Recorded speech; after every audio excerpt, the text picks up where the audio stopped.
Welcome to IDX TV. I'm your host, Avijah Scarbrough, and I'm joined here by Jui-I Lim, the CEO of APG. Thank you so much for joining us today. Can you tell us a little bit about your role at the company and your vision for APG? All right, so I've been, my role in the company, so I'm the CEO of the company, joined about 7 months ago, so I'm pretty new. Vision of the company really hasn't changed. This is about cross-border e-commerce logistics solutions, and we want to be the preferred partner of choice to companies requiring cross-border e-commerce logistics solutions.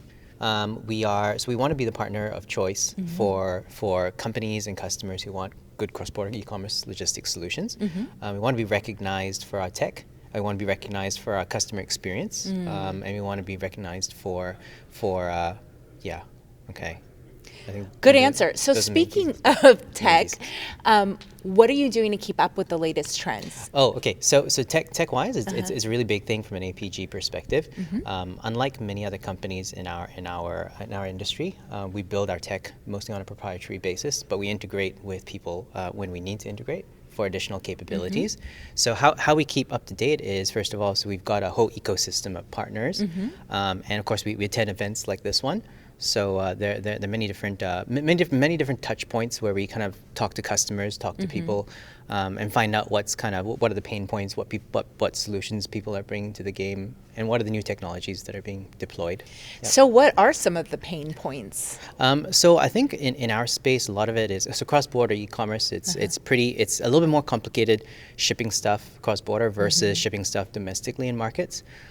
So cross-border adds a level of complexity, from customs duties, but it's also, you have to send stuff from port to port. It's just a lot more complicated. So kind of orchestrating that flow, but not just orchestrating that flow. I think it's also about doing it in a way that you deliver what you promise, which is, I think, really the trick here. So that part, so being able to leverage your technology, leverage data in a way to kind of fulfill your customer promise is really the key. And to deliver that, we need really great technology and platforms. Yep. What are your predictions for the near future?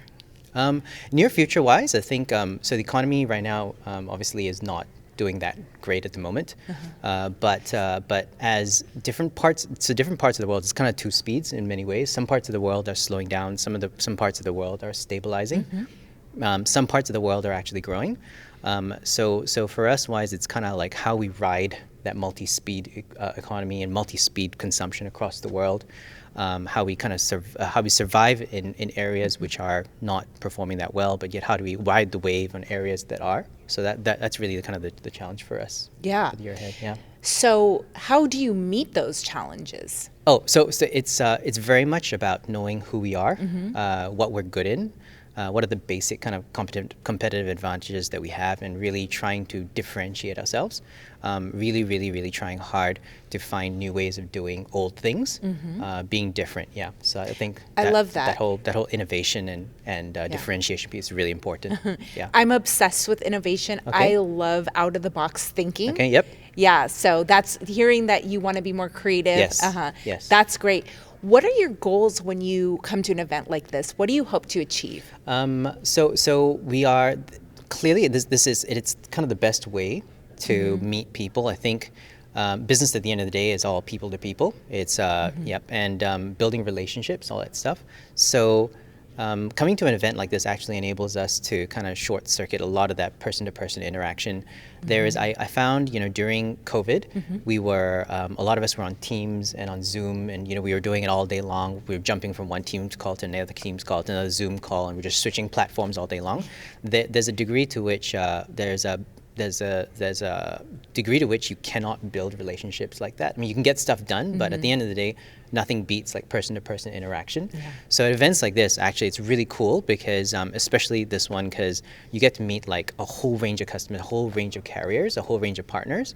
And if you set aside time properly, you can talk to each one. You can plan out what you want to do over the next few months. And so it's a very good platform to do these things. Yeah, and what do you think of a platform like ours being here, where we might offer, one-on-one interviews and exposure and brand awareness? No. I think it's really great. It helps companies like ours, because we're not a lot of companies know APG, and so this enables us to kind of get our name out there. And if people want cross-border e-commerce solutions, then they know that there is a company out there called APG that's actually able to offer these services, not just to and from Australia, which is our heritage, but also to other markets connected to that. So if you can get one message out to all the attendees here, what would that be? Is that we're here for you. We want to help cross-border sellers. We want to help them sell more. So I think, and we're not just focused on the Australia. We're not just focused on Australia. We do global cross-border e-commerce, where we are supporting multiple markets. And we're here to support your requirements. So everyone knows that Uber disrupted the taxi business, Airbnb disrupted the hotel industry. Is your industry ready for a disruption? Yeah. Or do you think it's going to be the way it is? So at any point, industries will always be disrupted, and ours is no different. In fact, I would say that the current disruption is companies like ours, and there are a range of companies like ours who are basically kind of coming together, and we are changing the way that supply chain is traditionally managed and run. Instead of one company doing everything, which is the FedEx model, which is a very expensive model, it's a very difficult model, you now have companies like APG who are able to perform a similar service, not quite the same, but a similar service. We orchestrate ecosystems of different network partners, and we are able to bundle it together using great tech and offering a great customer experience. So from my perspective, it is us. We are disrupting. And it's up to us to think about what's next, and then we then need to further innovate to go down that path. Yeah. Speaking of further innovating, are we ever going to see robots delivering packages? Oh, yeah. So we definitely will, and it's just a matter of time. So right now, the economics don't stack up yet. So for wide-scale adoption, it's going to be very difficult. But robots are already very much part of logistics operations now. If you go into hubs, if you go into logistics centers, very few big-scale logistics centers don't have robots at this point. And it took us probably about 10 years to get to where we are today. So if you think about adoption and how, as technology improves, and there are other constraints that encourage that shift. Like, for example, with labor cost is continuously increasing, and labor is getting to a point where it's getting more and more difficult to find drivers, and so in that kind of context, it's inevitable that there will be more and more. Plus, of course, you have drones, things like drones as well, that fly around. So drones is an example that's a really great way to kind of deliver to remote areas, as opposed to sending a van or a truck way out into like some farmland. You can just send a drone. Yeah, so it's all under testing. It's a matter of time. And I think it's going to be pretty exciting 10 years ahead from a robotics point of view. Yeah, I'm very excited for that. Any plans for APG to expand into new markets? So for this particular year, we're more focused on existing origins and existing destinations that we service. Reason being that we are principally focused on servicing markets like the U.S., like UK, Europe, and China. And if you look at it from an origin perspective, 80%. I mean, that would be like 70-80% of cross-border e-commerce alone.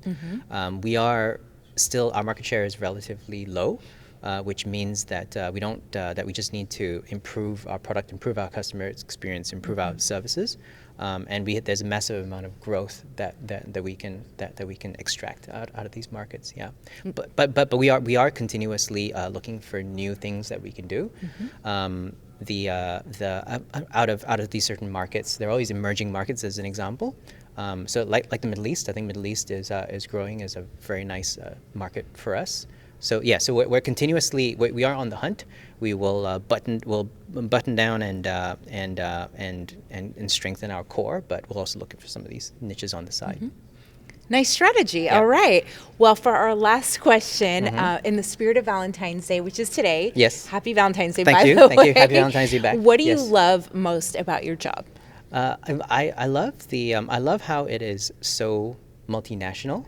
I love how it's so I've got people from pretty much in all continents. So we have people in the U.S., we have people in the UK, Europe, we have people in the Middle East, and we have people in China going back to Asia. Every office, every team, every individual is different. Everyone comes from a very different culture, and I think the power of APG really is in its diversity, the actual demographic profile in terms of youths. Our people are very young, so it's fantastic because the opportunity to work with young people who are excited about e-commerce logistics is actually it's very compelling. It's also a small team environment as well, so we don't get a lot of that corporate stuff. It's we've kind of kept it small. We've kept it family-like, and we're here for each other. So that's really it makes it very enjoyable. Awesome. Is there anything else you'd like to add? No, I think that's those are the key pieces. All right. Thank you so much, Jui. It was a pleasure meeting you. Thank you very much. Happy Valentine's Day back. All right. Thank you.